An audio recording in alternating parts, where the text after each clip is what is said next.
तर पारंपरिक प्रमाण म्हणजे काय बघा, ए बी सी डी या चार संख्या प्रमाणात आहेत. या चार संख्या प्रमाणात असतील तर पहिल्या दोघांचं गुणोत्तर आणि दुसऱ्या दोघांचं गुणोत्तर सारखंच असतं. मग तुमचा तिरकस गुणाकार ए डी बरोबर बी सी असतो. हे प्रमाण झालं, त्यामध्ये पारंपरिक शब्द नाही.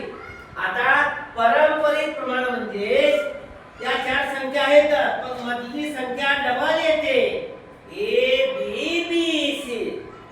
पारंपरिक प्रमाण म्हणजे मधली संख्या समान, चार आहेत पण मधली समान, ए बी बी सी या संख्या पारंपरिक प्रमाणात आहेत कारण मध्ये डबल एकच आहे. त्यामुळे गुणोत्तर घेताना ए भागिले बी बरोबर बी भागिले सी. तिरकस गुणाकार बी गुणिले बी, बी वर्ग बी गुणिले बी, बी वर्ग ए गुणिले सी, ए सी. मग या ठिकाणी बी वर्ग बरोबर ए सी, बी वर्गाचं वर्गमूळ बी, ए आणि सी अंतिम संख्या आहेत, टोकाच्या संख्या आहेत बी मधले.